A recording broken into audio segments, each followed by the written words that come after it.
صلی اللہ علیہ یا رسول اللہ وسلم علیہ یا حبیب اللہ۔ اللهم صل وسلم وبارك على سيدنا ومولانا محمد طب القلوب ودوائها وعافية الأبدان وشفائها ونور الأبصار وضيائها وآله وصحبه دائما أبدا۔ اللهم صل وسلم وبارك على سيدنا ومولانا محمد طب القلوب ودوائها وعافية الأبدان وشفائها ونور الابصار والضيائها وآله وصحبه دائما ابدا۔ جو شے تیری نگاہ سے گزرے درود پڑھ، جو شے تیری نگاہ سے گزرے درود پڑھ، ہر مرض کی دوا ہے صلی اللہ علیہ وسلم۔ عزیزان گرامی، میں یہ عرض کر رہا تھا کہ ذکر الہی بہت بابت ہے۔ ہر ہفتے یہاں ذکر الہی کی مجلسیں، ذکر کی مجلسوں میں کم حاضر ہوتے ہیں۔ یاد رکھو، کاروبار میں برکت اسی وقت ہوگی، رزق میں وسعت اسی وقت ہوگی جب ہم زیادہ سے زیادہ ذکر الہی کرتے ہیں۔ اس لیے میری گزارش ہے، آپ حضرات ان ذکر کی محفلوں میں کثرت سے شریک اور اس کے فیض برکات سے اپنے دین اور دنیا دونوں کو حاصل کریں۔ درود پاک پڑھیں، اللہم صل علی سیدنا مولانا محمد وعلی آلِ سیدنا مولانا محمد وبارک وسلم۔ صلاۃ و سلام علیک یا رسول اللہ وعلی آلک واصحابک یا حبیب اللہ۔ الحمدللہ، آج عرس رضوی یعنی عرس امام احمد رضا، بزرگوں کا عرس جو ہمارے اکابرین نے شروع کیا، اس کا خاص مقصد، وہ مقصد صرف یہ نہیں ہے کہ ہم ان کے نام کے ایصال ثواب پر شیرینی مٹھائی اور کھانے وغیرہ بنائے اور ایصال ثواب کر کے کھائیں۔ بلا شبہ دیکھو اس کی ایک جزوی فضیلت ہے، لیکن اس کا اصل مقصد یہ ہے کہ صاحب عرس کی زندگی کے، اس کی سیرت کے واقعات کو سنیں اور سنائیں، تاکہ ہماری زندگی میں بھی ان مبارک زندگیوں کا کوئی اثر دکھائی دے۔ آج بلا کسی تمہید میں یہ چاہتا ہوں کہ اعلیٰ حضرت عظیم البرکت امام عشق و محبت سیدی سرکار امام احمد رضا محدث بریلوی علیہ رحمت و رضوان کو دوسرے سفر حج کی کچھ باتیں آپ کے سامنے پیش کروں۔ حج کے سفر تو وہی بابت ہے، لیکن حج کے سفر، ہمارے سفر اور اللہ والوں کے سفر میں کیا فرق؟ ایک تو وہ بات دکھائی دیتی، اور دوسرے یہ کہ ہمیں زندگی کیسے گزارنی چاہیے، اس کے لیے ہمیں نشان منزل بھی ملی۔ اور اس کی ابتدا میں یہاں سے کروں کہ ان واقعات کو بتانے کی سب سے بڑی وجہ یہ ہے، امام احمد رضا از خود جو اپنے سفر کے حالات کچھ تھوڑے سے بیان کیے، اس کی وجہ کیا ہے؟ اس کی وجہ یہ کہ ایک دن عصر کی نماز کے بعد حضرت مولانا رحم الہی مغلوری رحمۃ اللہ تعالیٰ علیہ، جو دارالعلوم منظر اسلام کے مدرس لوگ تھے، یہ ہمارے سرکار مفتی اعظم ہند کے بھی استاد معظم، بہت زبردست سی علم، سی استعداد، متقی اور پرہیزگار عالم حدیث، فاضل جلیل، انہوں نے بارگاہ اعلیٰ حضرت میں حاضری کی۔ ان کے ساتھ ایک بڑی عمر کے طالب علم تھے جن کا نام تھا عبد النجیب۔ یہ نجیب میاں منتہی انتہائی کتب کے طالب علم تھے، مجبور کے تھے، وہ اپنے ساتھ ایک کتاب لے کر بارگاہ اعلیٰ حضرت میں حاضر ہوئے۔ اعلیٰ حضرت عظیم البرکت امام شکر محبت نے ان سے پوچھا کہ میاں کون سی کتاب ہے، کس لیے جائے؟ تو ان لوگوں نے جواب دیا کہ حضور یہ کتاب مجموعہ اعمال ہے، وظیفے کی کتاب ہے، اور اس میں کچھ وہ وظائف جو تسخیر کے اعمال پر مشتمل ہے، تسخیر عملیات ہے، دنیا کو کیسے مسخر کیا جائے، لوگوں کو کیسے اپنے قابو میں کیا جائے، کیسے اپنے رکے ہوئے کام بنائے جائے۔ اس پر امام احمد رضا نے جو جواب دیا، یہی جواب آج کے اس عرس کی مجلس کا تبرک ہے، اس سبب امام احمد رضا محدث بریلوی علیہ رحمۃ اللہ نے فرمایا یہ تصویر کا عمل، رزق کی وسعت کا عمل، کام بنانے کا عمل، یعنی بس کسی صورت ہمارا کام نکلے اس لیے اللہ کو یاد کرنا، اللہ کو اللہ کے لیے یاد کرنا، اللہ کی رضا کے لیے یاد کرنا، یہ زیادہ ضروری ہے۔ اور لوگ ان عملیات کے پیچھے بھاگتے ہیں کہ کام کیسے قابو میں آئے گا، میرا یہ کام کیسے بنے گا، میرا وہ کام کیسے بنے گا۔ فرماتے ہیں کہ میرا اپنا طریقہ کار یہ ہے کہ میں نے زندگی میں کبھی تصویر کا کوئی عمل نہیں، اپنی دنیاوی کام بنانے کے لیے میں نے کبھی کوئی عمل نہ کیا، بلکہ بھروسہ کیا ان احادیث طیبات اور دعائے نبوی پر جو نبی کریم صلی اللہ علیہ وسلم نے عطا فرمائی۔ احادیث میں جو دعائیں بتائی گئی، میں صرف ان دعائے نبوی ہی کو وظیفے میں رکھتا ہوں۔ اس کا نتیجہ یہ ہے کہ مجھے کبھی توجہ بھی نہیں ہوئی کہ میرا یہ کام رکا ہے، یہ وظیفہ۔ یہی سبب آج کی پوری تقریر کا ہے کہ ہمیں اللہ کو اللہ کے لیے یاد کرنا چاہیے، اللہ کے راضی کرنے کے لیے کرنا چاہیے۔ مجھے دلچسپ حکایت یاد آئی، ایک مجذوب صفت بزرگ گزرے ہیں، حضرت مولانا غوث علی شاہ قلندر پانی پتی رحمۃ اللہ تعالی۔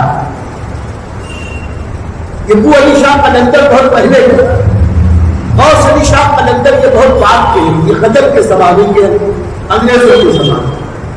غوث علی شاہ قلندر صفت تھے، مزاج میں جذب تھا، جب کبھی کچھ بات کرتے تھے تو ذرا کڑک اور سخت کرتے تھے، لیکن جب بھی کوئی بات کرتے وہ ایسی بات کرتے جس کے اندر واقعی ایک سبق پوشیدہ تھا۔ ایک دن ایسا ہوا، ایک صاحب آئے اور آ کر عرض کرنے لگے، حضور روزی میں بڑی تنگی ہے، رزق میں وسعت کا کوئی وظیفہ بتا دے۔ تو حضرت نے اضراہ ترحم ان کو ایک وظیفہ بتایا، بہت مختصر سے، کہا کہ ہر نماز کے بعد 72 بار یا واسطوں پڑھ لیا کرو، ہر نماز کے بعد 72 بار یا واسطوں پڑھ لیا۔ انہوں نے کہا حضرت یہ تو بہت مختصر سا چھوٹا سا وظیفہ بڑا کامیاب ہوگا، مجھے بہت اچھا لگا آپ نے اتنا چھوٹا سا وظیفہ بتایا، میری دنیاوی رزق کی تنگی ختم ہو جائے۔ شکریہ ادا کیا، اٹھنے لگے، جانے لگے۔ حضرت نے آواز دے کے بلایا، میاں ذرا سنتے جائے۔ آئے بیٹھے، بیٹھنے جب بیٹھ گئے تو پوچھا کہ وظیفہ تو ہم نے بتا دیا، یہ تو بتاؤ تم یہ وظیفہ پڑھو گے کہاں؟ انہوں نے کہا حضرت کہاں پڑھوں گا، مسجد میں نماز پڑھوں گا، وہیں کر لوں گا۔ اب یہ اپنے ذوق اور مزاج کے مطابق، اگرچہ یہ ناجائز اور حرام و ممنوع نہیں، لیکن اپنے ذوق کے مطابق وہ یہ کہنے لگے کہ میرا مسجدیں تو اللہ کی رضا کے حصول کے لیے ہے، اور اس میں بیٹھ کر تم دنیا کے لیے، دنیا حاصل کرنے کے لیے وظیفہ پڑھو۔ میں یہ کہتا ہوں وظیفہ پڑھنا ہی ہے تو جاؤ اپنے گھر میں اپنے کسی اور مقام پر وہاں جا کر کے وظیفہ پڑھو. مسجد میں آؤ تو صرف یہ مقصد ہو کہ اللہ یہ ہے اللہ والوں کا اخلاص.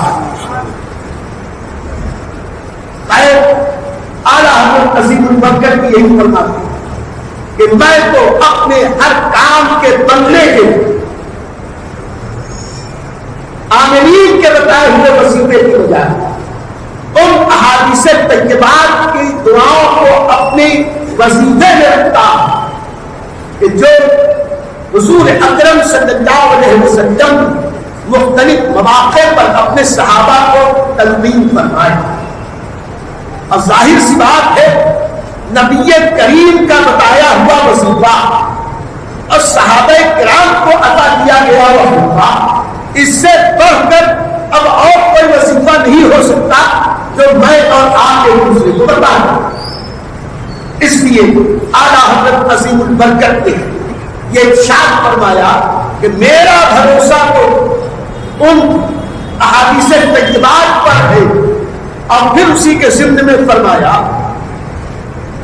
کہ میں نے جب دوسرا سفر حج کیا اس میں ایک نہیں ہزاروں مواقع پر اللہ نے غیبی کو مدد کی کہ جس کا کوئی تصور بھی نہیں کر سکتا. اور یہ ساری غیبی مدد ان دعاؤں کی برکت سے تھی جو احادیث طیبات میں آئی ہے. میں دعائیں پڑھتا ہوں. اعلیٰ حضرت نے 2 حج کیے. پہلا حج مرید ہونے کے بعد اپنے والدین کریمین کے ہمراہ پہلا سفر حج کیا. اس وقت اعلیٰ حضرت کی عمر 23 سال. دوسرا سفر حج 57 سال کی عمر میں اعلیٰ حضرت عظیم البرکت نے کیا. بیچ میں دین کے اتنے کام تھے موقع نہ لگ سکا، ورنہ میرے امام کا تو ہر لمحہ نبی پاک صلی اللہ علیہ وسلم کے عشق میں اور مدینے کی حاضری میں گزرتا تھا. لیکن مدینے والے ہی کا کام کرنا تھا اس لیے دیر ہوئی. اعلیٰ حضرت عظیم البرکت فرماتے ہیں کہ دوسرے سفر حج میں ہوا یہ کہ میرے چھوٹے بھائی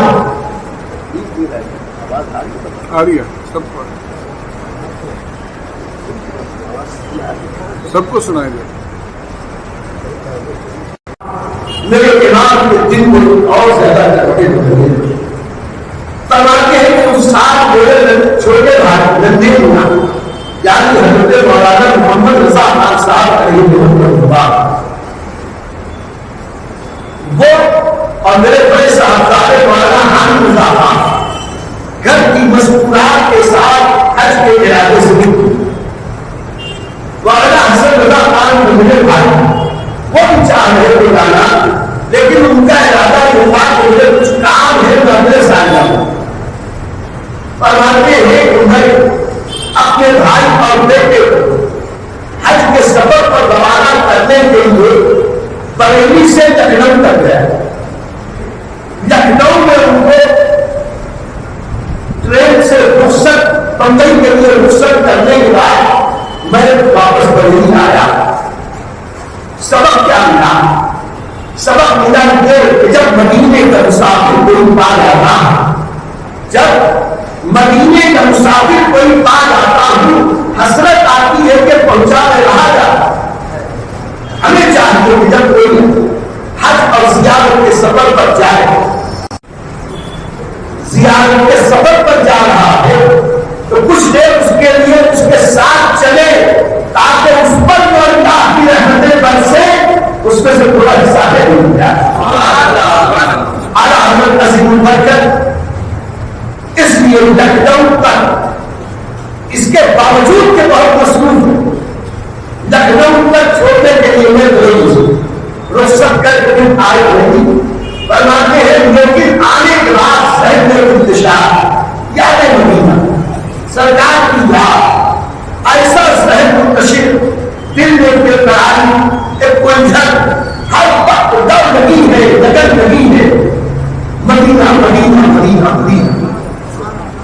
لیکن کہتے ہیں دل میں تو آئی یہ بات یہ مدینے جاؤ، لیکن سب سے مشکل مرحلہ یہ تھا کہ اور ساری مشکلات کو حل ہو جائے، لیکن میری والدہ ماجدہ کبھی حیات تھے، اگر وہ اجازت نہ دیں گی تو میں کیسے حج کروں گا؟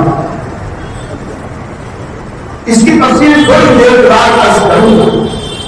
فرماتے ہیں پہلا سفر حج جو میں نے والدین کے ساتھ کیا، واپسی میں سمندر میں طوفان آیا، 3 دن تک بادل و پانی چڑھی، اتنی خطرناک ہوا کہ 3 دن تک ہمارا جہاز بھور میں پھنسا، پریشان ہو گئے، لوگوں نے اپنے اپنے کفن باندھ لی کہ مر جائیں گے تو کوئی کفن بھی نصیب نہ ہوگا، جہاز ڈوبے گا، سب کے سب مر جائیں گے، لوگوں نے کفن باندھ لیے۔ فرماتے ہیں تیسرے دن میری والدہ ماجدہ نے گھبرا بے چینی کے اظہار کرتے ہوئے مجھ سے کہا امن میاں اور آتا، پیار سے امن میاں ان کے گھر والے کہا کرتے تھے، امن میاں مجھے اور آتا ہے، گھبراہٹ ہوتی۔ آج ہم فرماتے ہیں ماں کی گھبراہٹ کو دیکھ کر میں نے کہا امی جان آپ ہر کس پر گھبرائے، خدا کی قسم یہ جہاز نہیں، خدا کی قسم یہ جہاز نہیں۔ بیٹے کی اس بات سے ماں کو اطمینان ہوا، لیکن کہتے ہیں کہ پھر میرے دل میں کچھ دھکڑ پکڑ شروع ہوئی کہ میں نے قسم کو اللہ کے نام کی کھائی، یہ جہاز نہیں دے گا، لیکن اگر کچھ ہو گیا تو کیا؟ کہتے ہیں ایسے وقت میں جب انسان کو کوئی آسرا و چارہ نہ رہے، ایک ہی در ہے خدا کا در، میں نے اپنا ہاتھ اٹھائے، اپنے ہاتھ پھاڑ کر اللہ سے عرض کی اے پروردگار عالم، میں نے قسم صرف اس لیے کھائی کہ تیرے حبیب نے فرمایا تھا کہ جو جہاز میں بیٹھ کر یہ دعا پڑھ لے گا بسم اللہ الرحمن الرحیم ان ربی لغفور رحیم، وہ جہاز کبھی نہ ڈوبے گا۔ اے اللہ میں نے اپنے بل پر کچھ نہیں کہا تھا، نبی کی ذات اور بات پر بھروسہ کرنے ہوئے کہا اے اللہ اب عزت آپ کی راج میرے بات۔ اگر میں نے نبی پاک سے استغاثہ کیا یا رسول اللہ آپ ہی کی بارگاہ کا تحفہ تھا، اسی کے بل پر میں نے اپنی والدہ سے یہ کہا ہے اب عزت آپ کے ہاتھ۔ فرماتے ہیں کہ ابھی 2 گھڑی نہیں تھی، الحمدللہ وہ بادل مخالف ختم، موافق ہوا چلنے لگے، طوفان ختم ہوا، پورا جہاز پٹنے سے باہر ہوا، جہاز واپس بمبئی کی طرف آئی۔ والدین ماجدہ جو 3 دن ان تکلیفوں میں گزاری تھی، اس کا نتیجہ یہ ہوا کہ جب بریلی شریف ہم لوگ پہنچے، گھر میں جیسے ہی داخل ہوئے تو حضور اعلیٰ حضرت کی والدہ اپنے بیٹے امام احمد رضا سے کہتی ہے امن میاں الحمدللہ ہم نے حج فرض ادا کر دیا، اب حج زندگی میں ایک بار فرض ہے، اب میرے جیتے جی کبھی حج نفل کے ضرورت، اب جانے کس کیفیت کو انہوں نے کہہ دیا، اور یہ کوئی غیر شرعی بات کی نہ حج فرض ہوتا ہو، ماں کی ممتا میری جیتے جی نہ جانا۔ اعلیٰ حضرت فرماتے بس یہی ابتدا تھا، یہی منشا تھا کہ ماں کی بغیر اجازت کے نفل حج کو جانا جائز نہیں۔ آج ہمارے نوجوانوں سے ہم کہیں کہ ذرا اپنے والدین کے مقام کو سمجھے تو والدین کا مقام کتنا بلند ہے۔ نفل حج کے لیے امام احمد رضا پڑھ رہا ہے، بغیر والدین کی اجازت نفل حج کے لیے نہیں جا سکتے، اگر وہ اجازت نہ دے تو اپنے حج کے سفر کو ملتوی کر دو، آپ نہیں جاؤ، لیکن ماں باپ کا جملہ اٹھاؤ، ذرا سوچیں کہ ماں باپ کا مقام کتنا بلند ہے۔ فرماتے ہیں اس کے باوجود 8 دن بیتے، 8 دن تک بس اسی بھیڑ بھڑ ششو پنج اور اس کی منتشر خیالات کے دن گزرے۔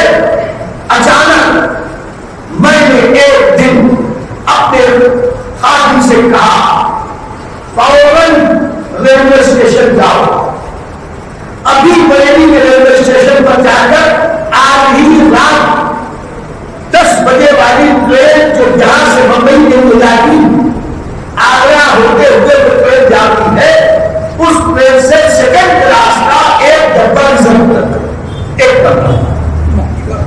آپ یہ سوچے کہ اعلیٰ حضرت عظیم البرکت تھے، خوشحال کو تھے، زمیندار تھے، جاگیردار تھا، یہ سیکنڈ کلاس کا ڈبہ یعنی اس زمانے میں ذرا آرام اور آسائش والوں ہی استعمال ہوتا، اتنی مہنگے ڈبے ریزرو کرانے کی ضرورت کیا؟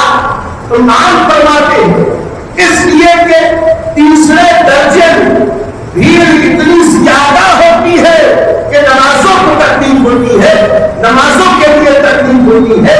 میں یہ چاہتا ہوں کہ یہاں سے پورے سفر میں نماز کے لیے کوئی تکلیف نہ ہو، ہر نماز کے وقت پر ادا کریں۔ یعنی اگر آرام و آسائش کی طلب بھی ہے تو اپنے نفس کے لیے نہیں ہے، اللہ اور رسول کی فرمانبرداری فرماتے ہیں کہ عصر کے بعد مسافر گئے، پہنچتے پہنچتے مغرب ہوئی، وہاں جب پہنچ کر اسٹیشن ماسٹر اور ٹکٹ کلکٹر سے کہا کہ آج کی رات 10 بجے کی جو میرے یہاں سے رات ہے بمبئی کی طرف، اس میں ایک ڈبہ سیکنڈ کلاس میں ریزرو کر دیا جائے۔ وہ کہنے لگے آج ابھی 10 بجے آج تو نہیں ہو سکتا، ریزرویشن کا اصول یہ ہے آپ کو 24 گھنٹہ پہلے اطلاع دیں، ہاں کل کی رات کا ہو جائے گا۔ وہ کہنے لگے کہ نہیں، ہمارے حضرت نے تو آج ہی کر رہا ہے، پوچھ کے آتا ہوں اگر کل کے لیے راستے ہو۔ اعلیٰ حضرت فرماتے ہیں کہ وہ وہاں سے واپس ابھی ریلوے اسٹیشن سے باہر بھی نہ ہوئے کہ ایک ریلوے کا آفیسر آ گیا، ٹکٹ کا کلکٹر کو بھی تھا، آ کے کھڑا ہوا، پہلے لگا کیفیت کو ہے، آپ کے چہرے سے پریشانی ظاہر ہو رہی تاکہ ابھی حضور اعلیٰ حضرت نے ریل کا یہ مدعا ریزرویشن کے لیے کہا کہ آج ہی مینار ریزرو کرنا، اور اسٹیشن ماسٹر کہہ رہے ہیں نہیں ہو سکتا، کل ٹکٹ بک ہو۔ وہ کہنے لگا ٹھیک ہے کوئی بات نہیں، میں کرتا ہوں، چلو وہاں گیا اور جا کے اس نے کچھ اپنے طور پر جو بھی بات کی، اس نے اپنے طور پر بات کی، الحمدللہ مغرب کے بعد اسی دن کی رات کی 10 بجے والی ٹرین بک ہو گئی، جو وہ آیا کہا کہ ٹرین بک ہوئی۔ اعلیٰ حضرت نے تو اس کو پیسے نہیں بتایا، 163 روپے اور 4 آنے کے 5 آنے اور ان کے پیسے دے دے پورے ریزرویشن کے پورے ڈبے۔ خیر مختصر کا عرض کروں، اعلیٰ حضرت کے دن جب اب عشق مدینہ، عشق راہ مدینہ فرماتے ہیں کہ ہم نے جلدی جلدی سامان لے جایا۔ آپ سوچیں عصر سے عشاء کے بیچ کتنا وقت اور سامان تیار ہی نہیں ہوا، فرمایا اول وقت میں ہم نے عشاء کی نماز پڑھی اور سامان سواریوں میں لگا لیا۔ جب سب سامان لگ گیا، کہتے ایک ہی بات تھی، ایک ہی منزل طے کرنی، والدہ والدہ سے اجازت دے۔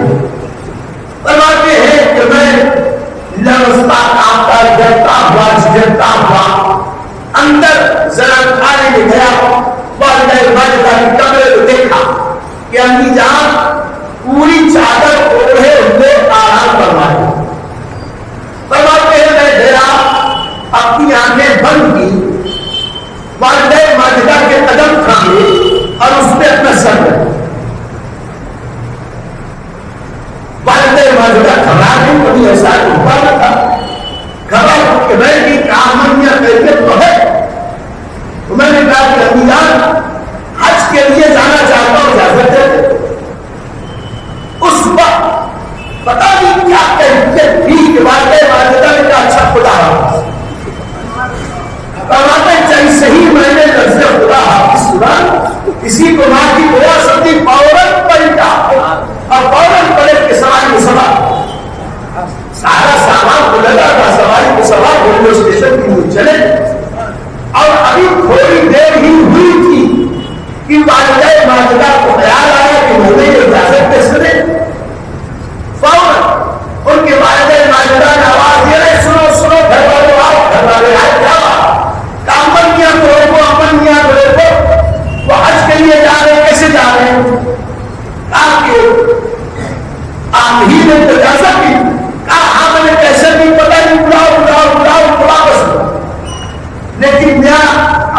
تیر کمان سے نکل چکا تھا.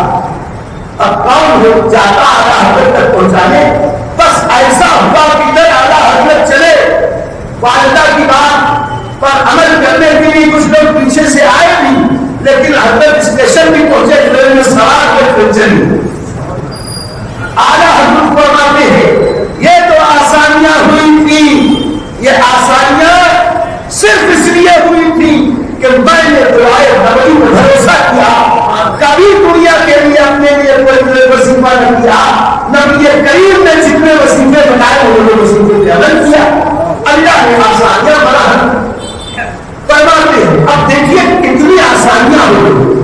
فرماتے ہیں کہ ہماری جو ٹرین تھی وہ آگرہ پہنچی. آگرہ پہنچتے ہی وہاں سے بمبئی کے لیے جو آگرہ میں جاتا تھا, ہمارا ڈبہ کاٹ کے اس میں لگنا تھا, لیکن ہمارا ڈبہ کاٹ کے دور کھڑا کر دیا گیا. اب دور جب کھڑا کر دیا گیا, ہم نے دکانوں سے اسٹیشن ماسٹر وغیرہ سے پوچھا کہ ہمارا ڈبہ دور کیوں کر دیا گیا. کہا کہ آپ کی جو ٹکٹ ہے وہ آگرہ میل کی ٹکٹ نہیں تھی, اس کی ٹکٹ مہنگی ہوئی. اب آپ کو سادھارن ٹرین سے بھیجیں گے, پیسنجر ٹرین سے. اور ہم فرماتے ہیں اب یہ تو وہ ٹرین چلی گئی, زیادہ پیسہ دے کے جانا ہوتا تو چلے جاتے, لیکن ٹرین بھی چلی گئی, پیسنجر سے جائیں گے, پیسنجر بھی گھچو گھچو گھچو گھچو گائے کی دیر ہو جائے. فرماتے ہیں لیکن کیا کرنا, آنے دے آگے آنے دے آگے, اب تو تمہاری جان کشتی تمہیں پہ چھوڑی نمبر اٹھا یا رسول اللہ آپ ہی پہنچائے گا, آپ ہی بات یاد کر دوبارہ. کہتے ہیں کہ دوسرے دن صبح پیسنجر ملی ہے, تو پیسنجر اپنی رفتار سے چلی. ہمیں پہنچ جانا تھا بمبئی جمعرات, اس لیے کہ جمعرات کے دن کے لیے ہمیں تار آ گیا تھا بمبئی سے. ہم نے یہاں سے اسٹیشن سے بمبئی تار بھیجا کہ ہم کی حج کے لیے آئے, اور وہاں سے تار آیا کہ جمعرات کی صبح پہنچ جائے, اس لیے کہ جمعرات کو قرنطینہ ہو. آج کل ڈاکٹر جو کوارنٹائن کرتے ہیں, اس زمانے کا قرنطینہ, اس زمانے میں جہازوں پر جانے کے لیے یا نئے کسی ملک میں داخلے کے لیے قرنطینہ وغیرہ کا انتظام ہوتا تھا. اس زمانے کا الگ قرنطینہ تھا, کچھ بھاگ وغیرہ دیتے تھے, بہت لمبی چوڑی کا استعمال, وہ ڈاکٹر صاحب سے پوچھ لینا. فرماتے لیکن اب ہماری ٹرین لیٹ, تو میں سوچ میں پڑ گیا کہ اب اتنی لیٹ ہو گئی, آج جمعرات کا دن ہے, صبح بمبئی پہنچنا, اگر نہ پہنچیں گے تو قرنطینہ نہ ہوگا, آج آخری دن ہے, اور اگر قرنطینہ نہ ہوگا تو جہاز میں سوار ہونے کا پرمیشن نہ ملے گا, تو یہ سفر ختم ہو جائے گا. اس لیے کہ اس کے بعد ایک جہاز بچا ضرور ہے, لیکن اس میں مشکل یہ ہے کہ میرے سارے ساتھی تو اس جہاز سے چلے جائیں, اس بڑھاپے میں اکیلا وہ اس جہاز سے جاؤں, پریشانی ہوگی. فرماتے میں نے پھر نبی پاک صلی اللہ علیہ وسلم سے استغاثہ کیا, آنے تو یا حضور, اب تو تمہاری جان کشتی تمہیں پہ چھوڑی دنگر اٹھا. کہتے ہیں کہ میں بالکل پریشان نہ ہوا, بھروسہ تھا نبی پاک کی ذات پر, بھروسہ تھا اللہ کی عزت کی ذات, میں بالکل پریشان نہ ہوا. اور 24 گھنٹے دیر سے ہماری ٹرین بمبئی پہنچی. ہم نے سوچا جو ہو سو ہو, نکل تو پڑے ہیں آپ کے راستے. فرماتے جب سے ہی بمبئی پہنچے, حاجی قاسم وغیرہ ریلوے اسٹیشن پر لینے کے لیے آئے, جمعہ کا دن تھا, صبح کا ہوا. حاجی قاسم وغیرہ آئے, انہوں نے استقبال کیا, اور فوراً کہا جلدی چلیے جلدی چلیے. کہا ڈائریکٹ بپارا نہیں جانا, ڈائریکٹ قرنطینہ جانا. اگر تو میں چلو پہلے چلتے ہیں, راستے میں بات کی کہ قرنطینہ کل ہو گیا ہوگا. کہا حضور عجیب معاملہ ہوا, بمبئی میں رسل کبھی ہوا ہی نہیں. کیا ہو گیا؟ کہا حضور یہ بات کل ڈاکٹر آئے تھے,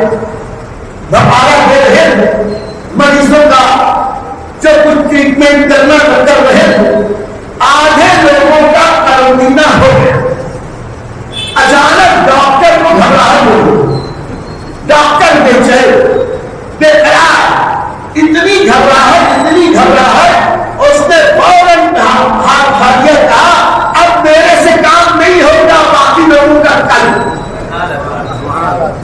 سب کا کل۔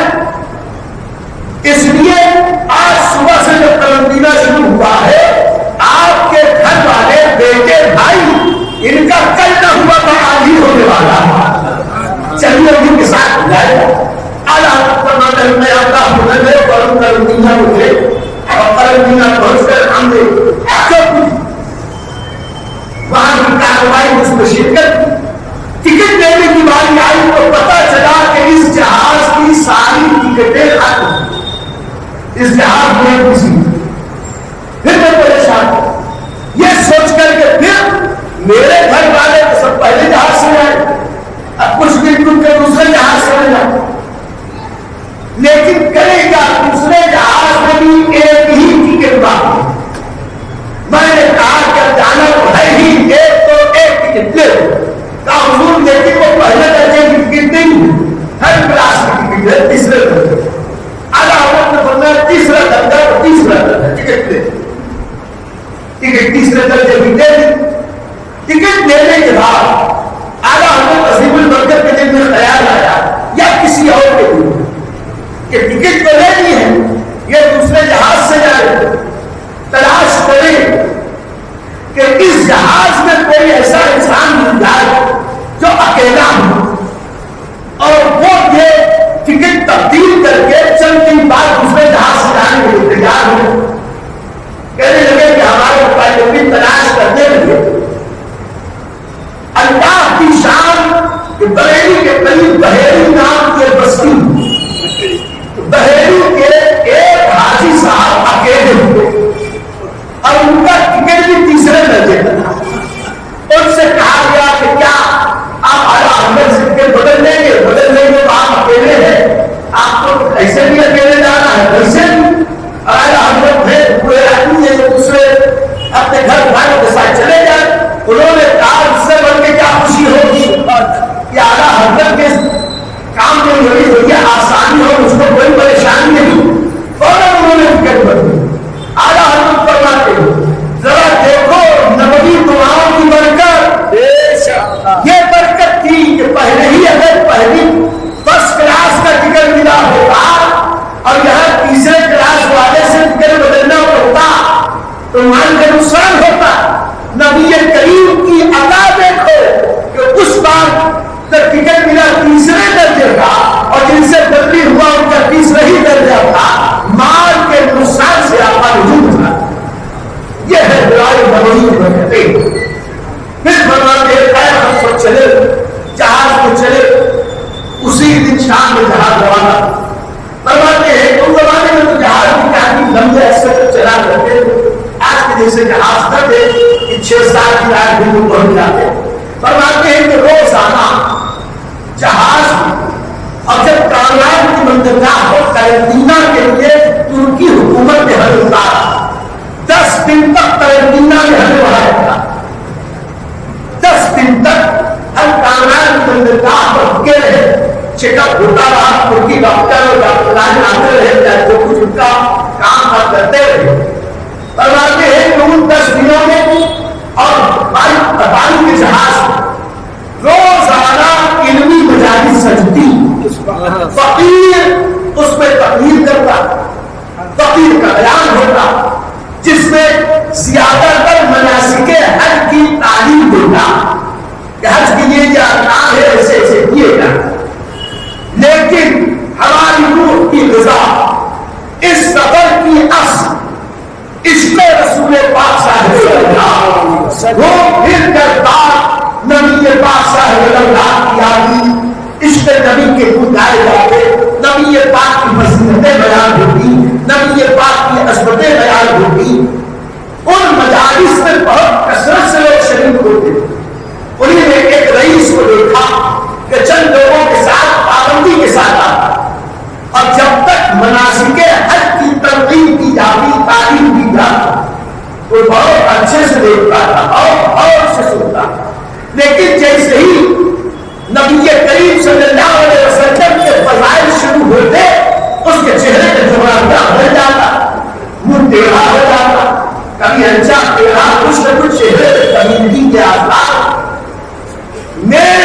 وجدان نے کہا ہو نہ ہو اس کے ایمان میں کچھ کھوئی. تو میں نے اپنے ساتھیوں سے کہا کہ رئیس جب تک دینی مسائل سکھاؤ تو بڑی خوشی خوشی سنتا ہے، اور جہاں تعظیم رسول عظمت رسول کی بات آتی ہے اس کا بھی پھیلاؤ نہیں رکھتا. وجہ کیا؟ فرماتے ہیں کہ ان لوگوں نے مجھے خبر دی کہ یہ گنگوہ کے علاقے کا رہنے والا اور رشید احمد گنگوہی کا مرید اعلیٰ حضرت فرماتے ہیں اب آیا تھا. دوسرے دن جب جلسہ شروع ہوا تو بیان میں نے مناسک حج کی بجائے رد وہابیہ شروع اور بہت چم کے رد وہابیہ کیا. ابھی امام احمد رضا کی زبان ہو رد وہابیہ وہ رضا کے نیزے کی بات ہے کہ عدو کے سینے میں رات ہے کسے چار رجوع کروا ہے کہ یہ بات سے بات فرماتے ہیں الحمدللہ میں نے تو جم کے رد وہابیہ کیا. درمیان ہی میں وہ خمیس اس کے چلا گیا اور پھر دوسرے دن سے وہ ہماری مجلس میں نہیں آیا. اب میں نے بھی کہا خسکم جہاں پاک یہ ناپاک ہماری پاک مجلس میں آئے اس سے اچھا ہے کہ تم دور ہی دور رہے. خیر فرماتے ہیں کہ ہم نے کامران کے اندر داخل ہوئے. یہ عدم کے بعد کامران کے اندر کا قرنطینہ ہوا. کوئی حضرت یہ نہیں تھا کہ بمبئی میں بھی قرنطینہ ہوا تھا لیکن بمبئی کا قرنطینہ جس علاقے میں ہوتا تھا وہاں کے جو ہندو کام کاج کرنے والے سمجھدار تھے وہ حاجیوں کو بہت ستاتے تھے ان پر سختی کرتے باہر مت جاؤ ادھر مت جاؤ یہ مت کرو وہ مت کرو. اس کے برخلاف ترکی کے جتنے کارندے تھے وہ اہل محبت حاجیوں سے اتنی محبت کرتے اتنی محبت کرتے اتنا خیال کرتے تھے کہ ہمارے پاس ساتھیوں نے کہا حج کا دن قریب ہے اگر دن قریب نہیں ہوتا تو کسی بہانے کو 4 دن اور یہاں رہ جاتے اور یہاں اور بڑا آرام کرتے حج اٹھاتے اور آدمی نے فرمایا نہیں کوئی بات نہیں چلو. فرماتے وہ اتنے جنم دن تھے کہ ہماری پروگراس قرنطینہ کے مقام سے 1 میل دور سنا کہ ایک بزرگ کا مزار. تو میں نے ان کی ڈاکٹر سے کہا کہ سنا ہے یہاں بزرگ کا مزار ہے اگر اجازت ہو تو ہم وہاں جا کے حاضری دیا ڈاکٹر نے کہا کہ ٹھیک ہے آپ کو اجازت دی جائے گی. یعنی اتنی نرمی قرنطینہ میں ہمیں جانے دی جائے گی. پھر پوچھا کہ اچھا یہ بتاؤ کہ آپ اکیلے جائیں گے؟ کہا کہ میرے ساتھ 10-12 لوگ. ان 10-12 میں سب کو جانے گئے زیارت کی اور بڑے ہی اطمینان سکون کے ماحول سے واپس آئے. اب کل آخری دن تھا اور دوسرے دن آخری جانچ کر کے جہازوں میں سوار ہوئے. تقریباً 2.5-3 میل دور ساحل سمندر سے یہ قرنطینہ کا مقام. فرماتے ہیں کہ رات ہوئی اور ایک عجیب ہوا یا بلا یا وبا شروع. جتنے لوگ تھے سب کے درد شکم کا آغاز سب کے پیٹ میں درد مروڑ اسی کے ساتھ ساتھ اسہال یعنی جدا شروع ہو گئی. فرماتے ہیں کہ مجھے درد تو نہ ہوا لیکن 5 بار مجھے بھی اجازت کے لیے جانا تھا. رات بھر ہم اسی میں مبتلا رہے دوائیں بھی کھائیں لیکن جو ساتھ میں لے گئے تھے کچھ فائدہ نہ تھا. صبح ہوئی وہی اسحاق ایک کے بعد ایک دورے بھاگ سب جا رہے ہیں اس اجازت میں اسحاق یہاں تک کہ محمد رضا خان صاحب کہنے لگے کہ بھائی جان اب ڈاکٹر کے وقت آنے کا وقت ہوا تھا. ڈاکٹر کو یعنی حکیم کو بتا دینا چاہیے کہ ہمیں یہ آزاد ہم سب بیمار ہو گئے. اعلیٰ حضرت فرمانے لگے کہ نہیں اگر ہم یہ بتا دیں گے تو یہ ہمیں جہاز کو بیچنے نہیں دیں گے اور بیچنے نہ دیں گے تو اب وقت اتنا تنگ ہے کہ ہم حج سے محروم ہو جائیں گے. اتنی ساری محنت مشقت یہ سب بیکار جائے. کہا کہ بھائی جان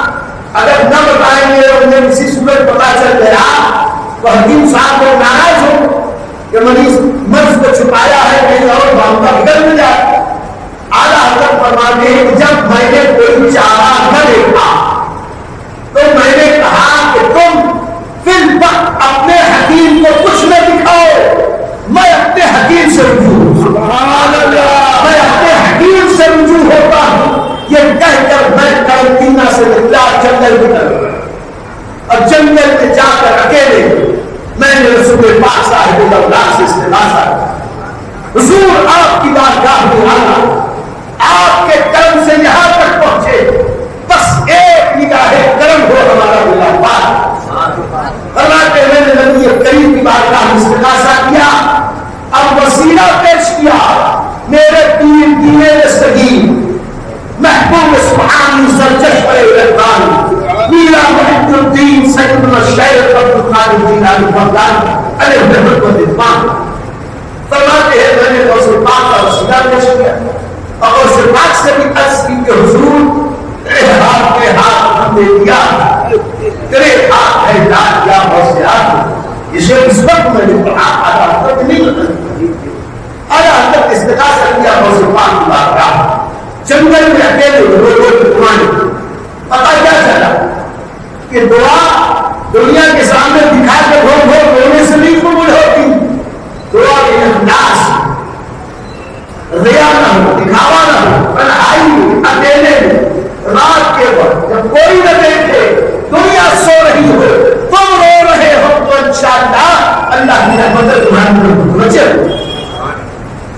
آیت فرماتے ہیں کہ میں ابھی وہاں کھڑے ہو کے رو ہی رہا تھا اور ارادہ کیا تقدیر کو کچھ اطمینان تھا ہو چلا، طبیعت ہلکی ہوئی، اچانک میری نگاہ پڑی کچھ دور تو دیکھا کہ سامنے سے حضرت علامہ سید غلام جیلانی قادری وزامی متصل دمرانی تشریف لائے. بات پوچھیں گے کہ یہ مولانا غلام جیلانی سید غلام جیلانی قادری وزامی کون ہے؟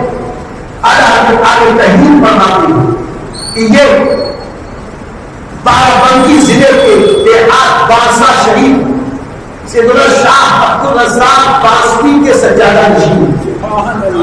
یہ سید زادے ان کا خاندان مرزبان کی اولاد ہے. خانقاہ قادریہ باسطیہ رسالیہ کے یہ سجادہ نشین ہے.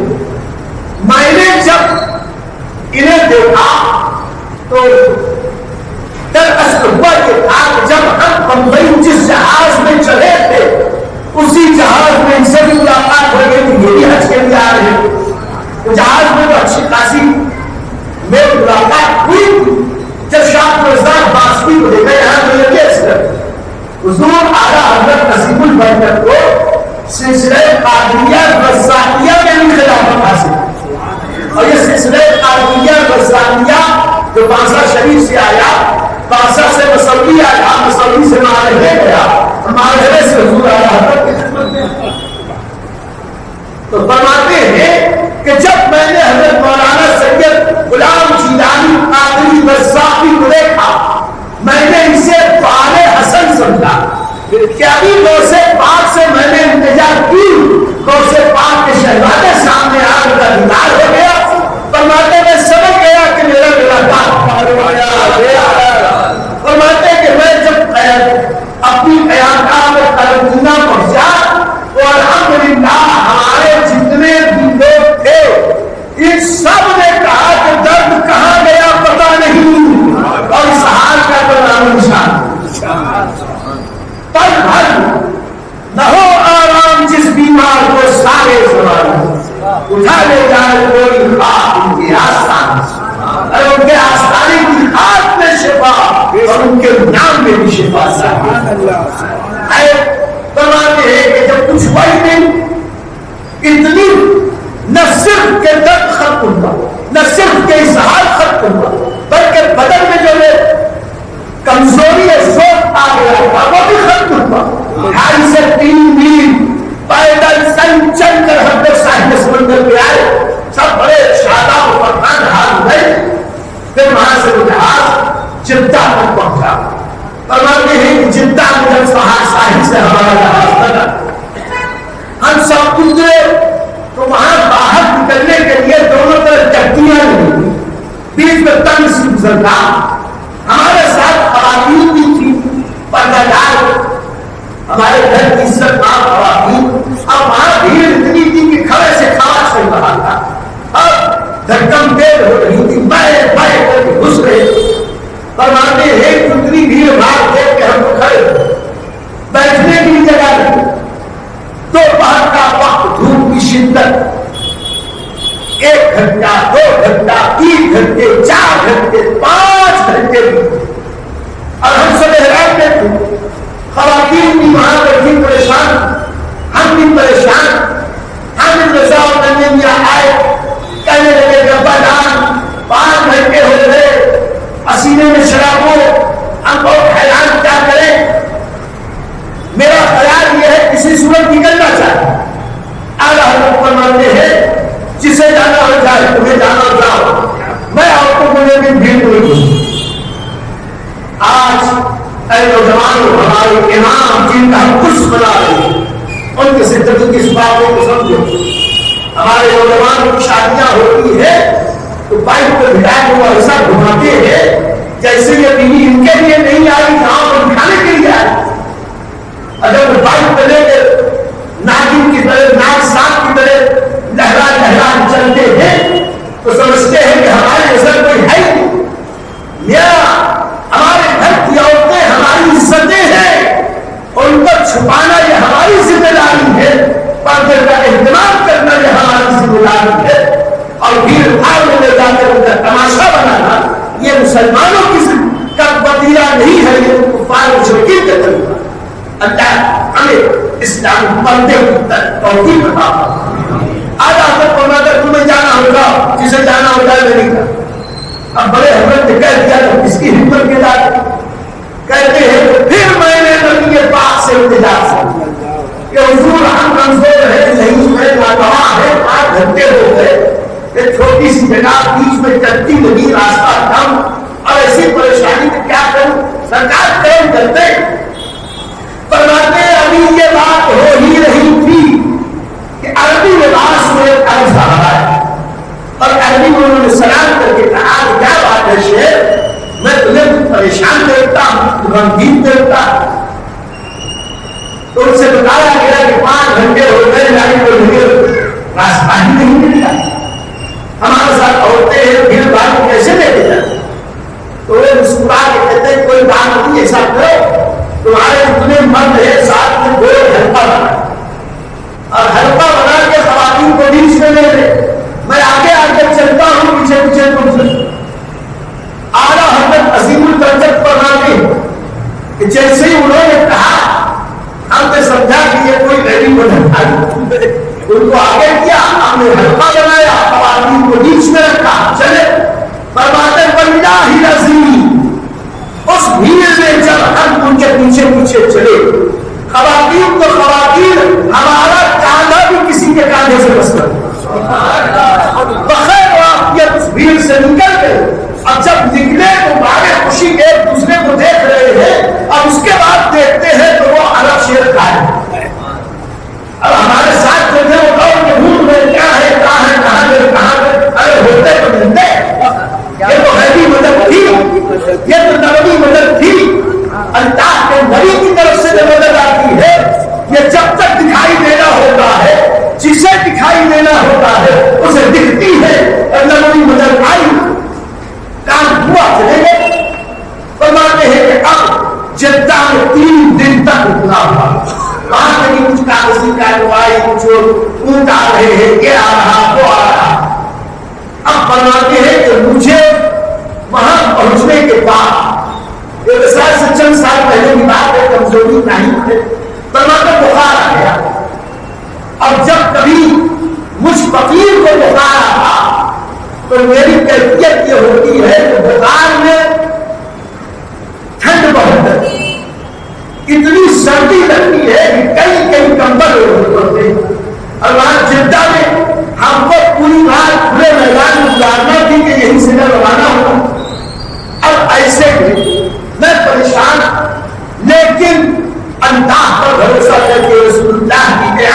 اطمینان کرتے ہوئے میں نے کہا کوئی بات نہیں، ایک لحاظ دیا، میں توڑ کے اپنے گلے تک پہنچ گیا، اس لیے کہ احرام کی حالت میں چہرہ کھلا ہونا لازمی ضرور۔ فرماتے رات بھر میں وہیں سویا رہا، کوئی تکلیف نہ ہوئی، الحمدللہ جب میری صبح آنکھ کھلی تو میرا لحاظ میرے گلے سے سرے منہ تجاوز کر دیا تھا، جہاں تھا وہیں پر کوئی تکلیف نہ ہوئی، اور وہاں سے پھر الحمدللہ ہم مکہ مکرمہ پہنچے۔ مکہ مکرمہ پہنچنے کے بعد کو فرماتے ہیں کہ اب مکے میں پھر بخار پڑتا، بالکل آج تاریخ یا 7 یا 8 ذی الحجہ آ گئی، اب بخار اتر نہیں رہا۔ میں نے نبی کریم کی بارگاہ میں استغاثہ کیا، یا رسول اللہ صلی اللہ علیہ وسلم حج کے لیے آئے ہیں، حج کے ارکان شروع ہونے والے ہیں، یہ کل ہی سے حج کے ارکان شروع ہونے والے ہیں، اور بخار، زور، ناتوانی، کمزوری، یہ سب کا حال کے حضور کرم فرما، حضور مدد فرما۔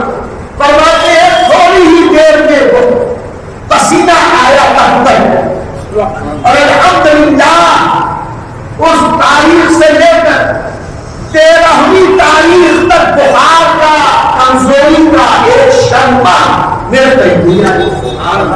13ویں تاریخ کو جب حج کے سارے ارکان پورے ہو گئے اور ہم مکے واپس آئے تو پھر بخار آیا، تو میں نے کہا بخار یہ آتا ہے میرا کام تو ہو گیا۔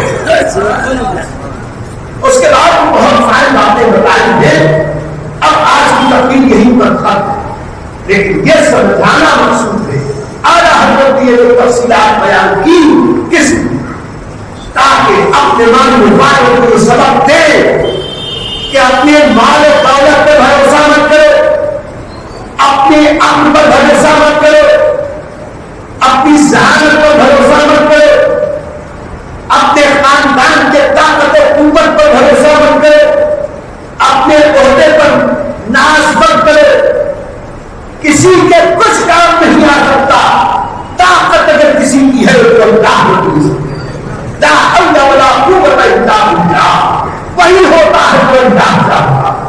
اپنے ہر کام میں اس سے آس مت لگا، یہ سے کچھ کر دے گا، وہ سے کچھ کر دے گا، یہ چندہ دے دے گا، میرا دنیا میں کوئی کچھ نہیں بنا سکتا، بناتا ہے وہ اللہ رب العزت۔